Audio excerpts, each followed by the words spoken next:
Let's make a Valentine's Day card box.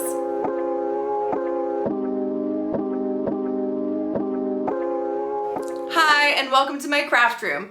My name is Kelsey. I also call myself Dinosaur Mama, and today we are doing the last Valentine's Day project of 2024, and that is my Valentine's Day card box.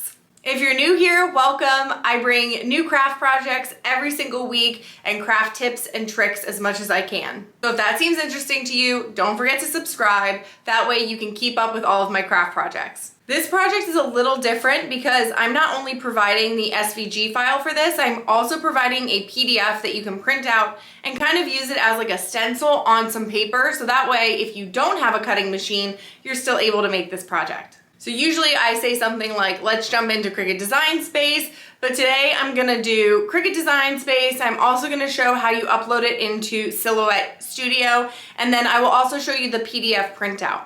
So let's get started with our template. Okay, so I have my SVG uploaded into Cricut Design Space, and if you scroll down to the bottom, the first thing I suggest doing is checking the size of your envelope. Mine is 11.5. I'm gonna make sure it doesn't go onto a larger mat, which it doesn't. I am using 12 by 12 paper, so this is the largest it can be on a 12 by 12 piece of paper. If you're using something bigger, obviously you can make your envelope a little bit bigger. However, I am going to do a 12 by 12 piece of paper. And the next thing I'm gonna wanna do is ungroup. I'm gonna go back to this envelope and these lines here. If you don't have a scoring stylus or wheel, you can delete them. If you do, change them to score and then make sure to attach them back. The next thing that you're going to want to do is that same technique. All of these lines, either delete them or grab them. I grab mine in groups. So I just like go like this, scroll down, grab it. And I'm using the command control on my MacBook to do that. And then I'm going to change them to score. Once you have them all done and attached, you make sure you attach them back. So when you go to the ones that are already scored, so like for example here, they're all scored, you can hit attach. Make sure you hit attach. Once those are all done, you can send it over to your machine. So I'm gonna go ahead and I'm going to attach all of these. Once you have everything attached, we can send this over to our machine. So I'm gonna hit make. And we're just double checking, making sure all of our score lines are attached and not basic cuts. You can of course change colors and sizes of your hearts if you want to. You can always add on more hearts if you want to. But once you're good in this situation, you can send it over to your machine to cut. And I used the medium cardstock setting and the glitter cardstock setting to cut everything out. Okay, so we are going to add our SVG in, and you see it's kind of a large SVG. But we are going to grab both pieces of our envelope. The first thing I guess I should do, right, is change my media size. So I'm going to change that to 12 by 12. And then I am going to, this is going to sound silly, but I'm actually going to, for me, in my mind, this is how it seems easier. I am just going to kind of remember the size of these. So 4.1, you can also write it down, obviously. 4.5, 4.6 if you want to. So 4.1, 4.6. And then these ones, what I'm going to do is I'm actually going to duplicate what we're going to do. So I'm just going to delete these. So we have 4.1, 4.6. And then what I'm going to do is I'm going to copy this. And I'm going to get a new sheet. I'm going to paste it. Okay. And then I'm just going to duplicate these and I'm going to change those sizes. So 4.1, 4.6, you do that right up here. 4.1, and then I'm going to duplicate again. And I'm just using shortcuts. You can also just right click and duplicate. 4.6, sorry, oh my goodness, 4.6. And now I have these. Now I have them each for the right color.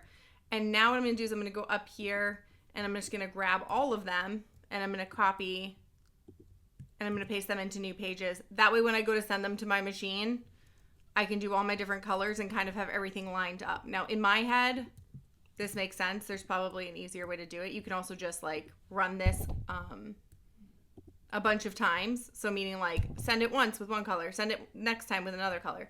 So that's definitely another way to do it. But here are my sizes. Now I'm going to delete the hearts from this page and I have another page up here for just my hearts.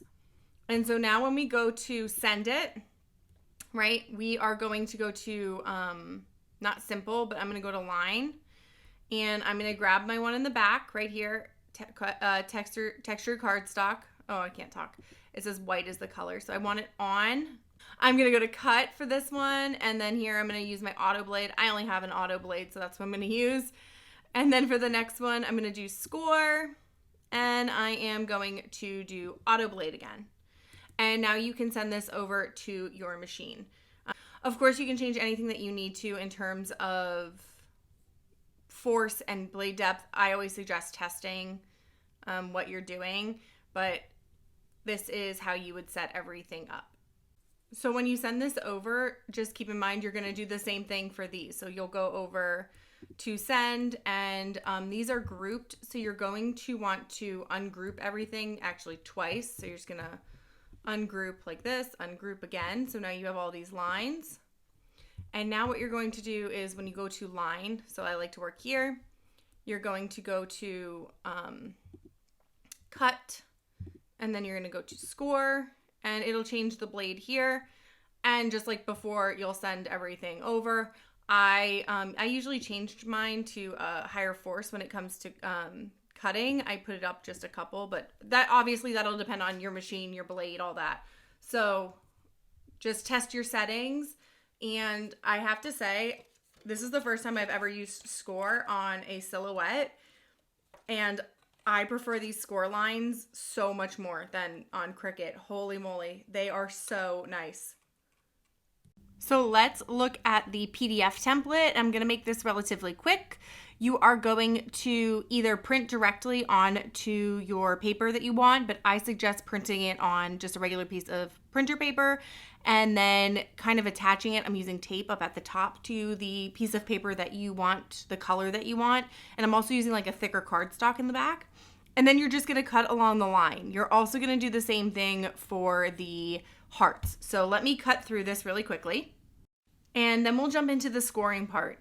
So for the scoring, you see the dotted lines on the PDF that you printed out, and all you're going to do is just start folding on those lines. So I kind of made it a little bit simple. You can use a scoring tool, obviously, and just go over those lines if you want to, but I just folded on the actual line that's on there. So for the hearts, we are going to cut out the template on the black line. I didn't put the glitter paper behind this or whatever paper you want to use.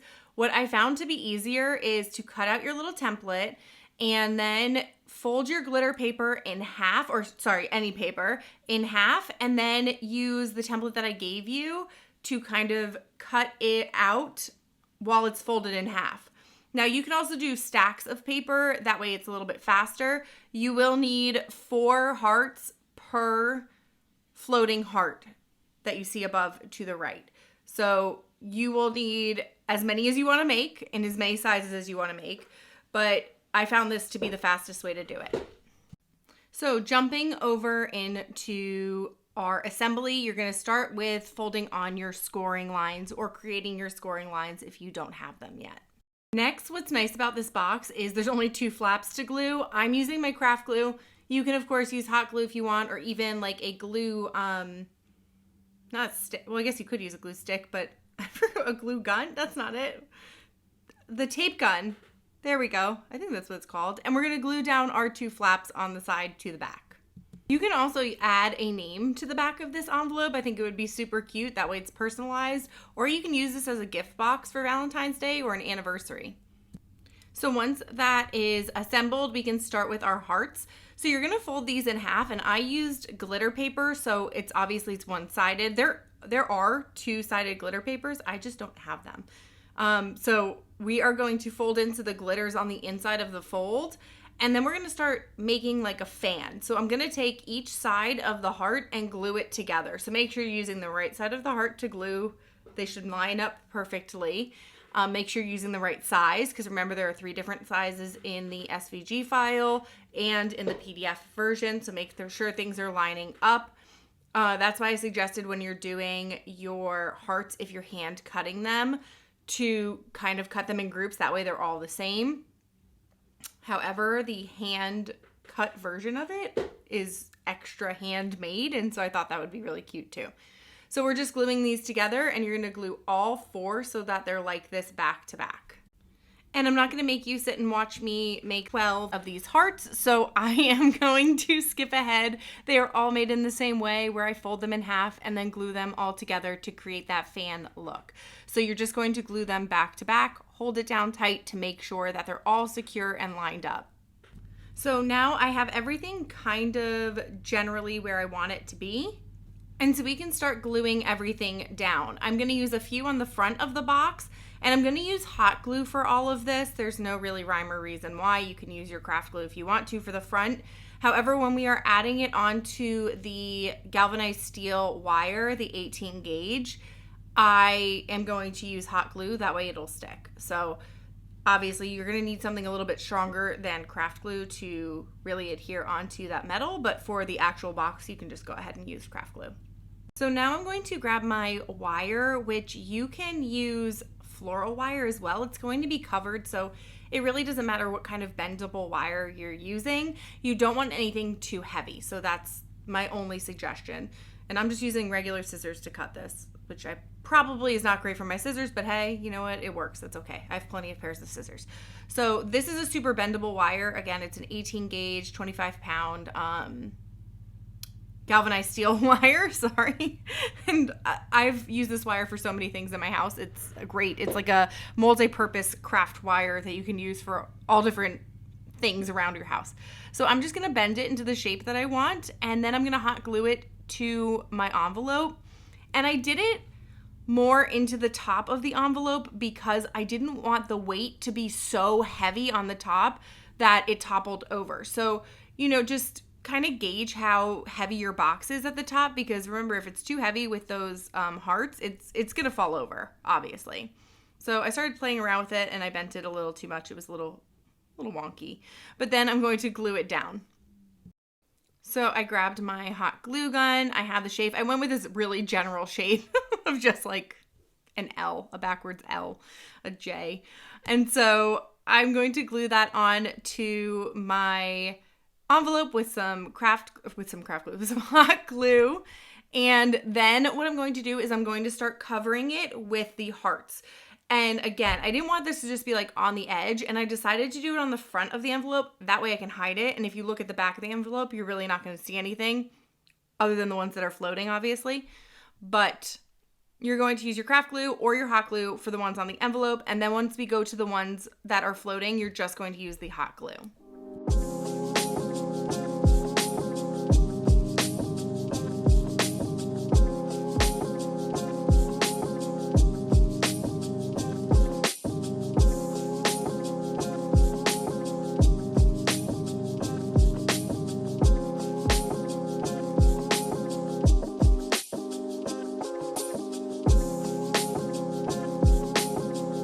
Now for the ones on the metal, the little wire, don't ask me why I put the glue on the wire and not on the back of the heart up the middle, but you know what? It's okay. When you look back, hindsight's 20/20. So I'm just gluing that onto the wire so that it's floating. And you're going to do that with the rest of your hearts. And you can, of course, add like more wire. I thought about wrapping it all the way around. I didn't love the way it looked. I guess if you added more panels of hearts, it might look a little bit more full, but I didn't love that. So back to what we're doing. You're going to add on everything floating, and of course you can add on more wire like sprouting out or even on the other side, however you want your pattern to be. But I'm just going in this straight line to add on all of my hearts. And then I had 2 little hearts left over, and so I ended up gluing them just back onto the actual box. I didn't add any more wire. Plus, it just gives more weight to the box to kind of stand up nice and straight. But again, you can make any pattern and do whatever you want with this, so it's totally up to you. And here is our final box. Thank you so much for joining me as we made this Valentine's Day card box. I hope you enjoyed it. If you enjoyed this project, please don't forget to give this video a thumbs up. It helps me so much. Share it with one of your crafty friends if they need another Valentine's Day project to make before the holiday. And if you haven't already, please subscribe. That way I can continue to bring you new projects. I will see you next week in my craft room, and stay crafty.